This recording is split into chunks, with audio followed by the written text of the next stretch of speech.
Today we're going to talk about the area and the perimeter of complex figures. This is part 1. For part 1, you'll need a pencil, and you'll need to turn to page 115 of your math book, the one with the polar bear on it. Please pause this video until you're ready. Over the past few days, we've talked about finding the area and the perimeter of both rectangles and parallelograms. To find the perimeter of both a rectangle and a parallelogram, you need to add up each one of the sides. That will get you the perimeter. To find the area of a rectangle, you need to multiply the length times the width. For a parallelogram, you need to multiply the base times the height. That's a review of what we've learned in the last few days. It will help you as we talk about finding the area and the perimeter of a complex figure. Let's get going. Below you will see 3 of the complex figures you have on page 115. These figures are called complex because they add together multiple rectangles or other shapes to create one shape. You can see on each of these shapes below that they are a representation of multiple rectangles being combined together to create a complex figure.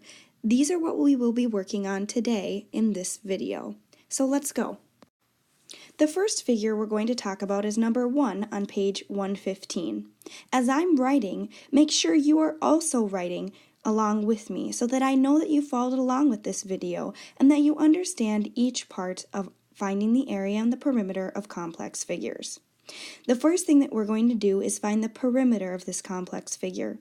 Finding the perimeter includes finding each one of the side lengths and adding them all together. With me, let's count each one of the side lengths starting at the top. 1, 2, 3. 1, 2, 3, 4, 5, 6, 7. 1, 2, 3, 4, 5. 1, 1, 2, 3, 4, 5, 6, 7, 8. 1, 2, 3, 4, 5, 6, 7, 8. Now we've found the side lengths of each side of our complex figure. To find the perimeter, we need to add up each of these lengths. It can be confusing when there are so many lengths to find the perimeter, so I always start at the top and I work my way clockwise around the figure. Doing that, I will start with 3, then add 7, 5, 1, 8, and 8. Then I can work to adding up all of these numbers. 7 and 3 I know makes 10. 8 and 8 makes 16. 5 and 1 makes 7. 10 plus 7 is 17. 17 plus 16, 6 and 7 is 13. 1 plus 1 plus 1 is 3. Now I have found the total perimeter of my entire complex figure, 33 units. Now let's move on to the area of number 1. When I'm looking at the area, I want to find the inside of the entire complex figure. Now, knowing what we know about area, you might first think, well, let's just multiply the 8 and the 8. That would get us 64. That's a really easy way to find the area.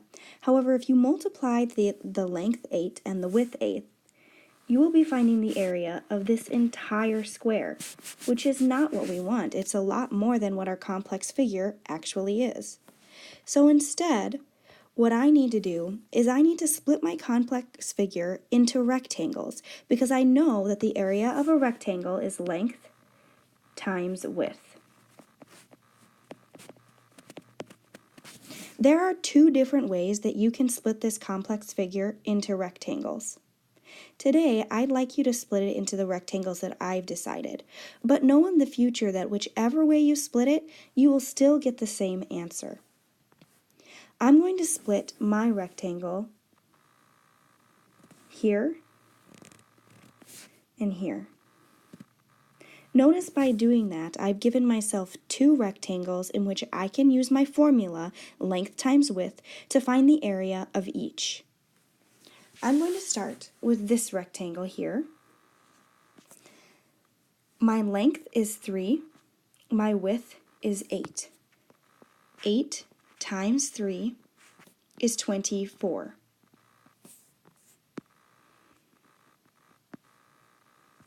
Now I need to find the area of my next rectangle.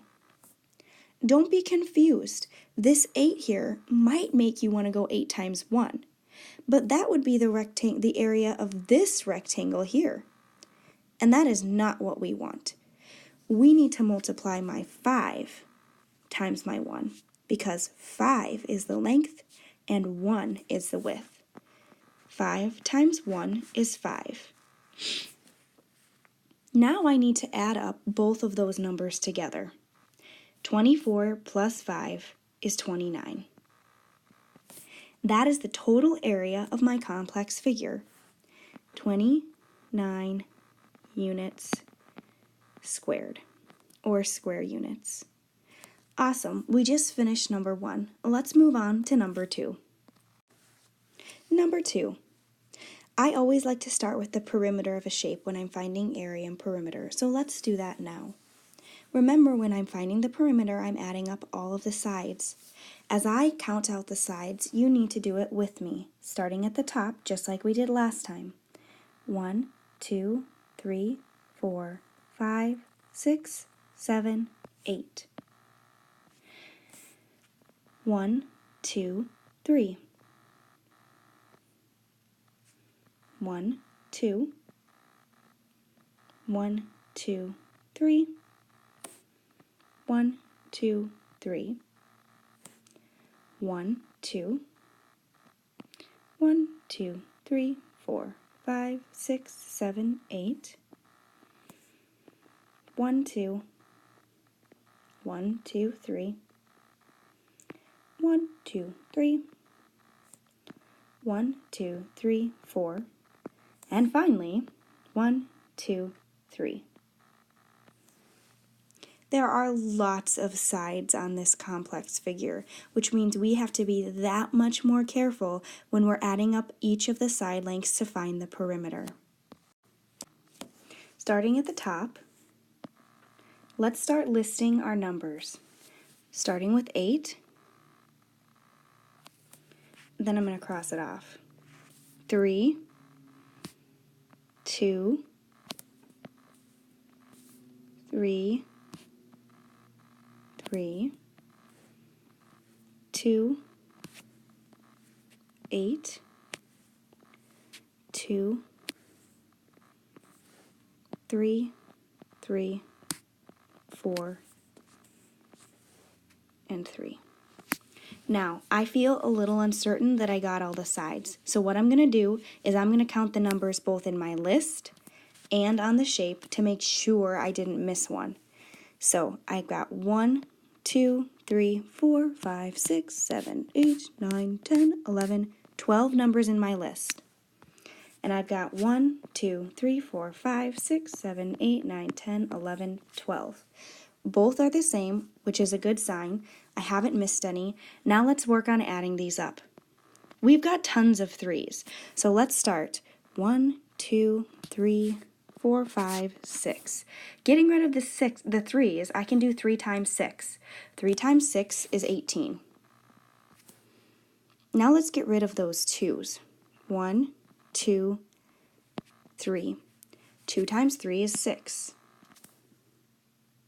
Now I've got 2 8s, which is 16, and a lonely 4. We can add that in. Right away, you should be looking at this addition problem and think, hey, 6 and 4 makes 10. Woohoo! Whenever I get to a 10, that can make my life a lot easier. 18 plus 10 is 28. Now all I need to do is 28 plus 16. 8 plus 6 is 14. 1, 2, 3, 4, 44 units. That was a lot of work, fourth graders, and it could be really easy for you to make a simple mistake at any step. That's why finding the perimeter and the area of complex figures, you have to be so careful with what you're doing and do things like checking the sides and the numbers that you're adding up to make sure you don't miss anything. Now let's focus on finding the area of this complex figure. This figure can look really scary, but we want to break it down into more manageable steps, and we're going to do that by breaking it down into rectangles. We should be comfortable finding the area of a rectangle. We know that the area of a rectangle is length times width.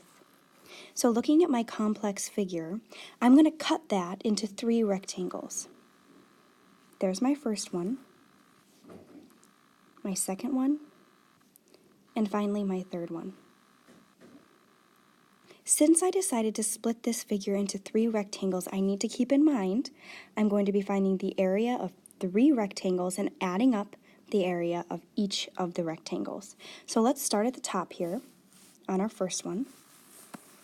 The length times the width of my first rectangle is 8 times 3.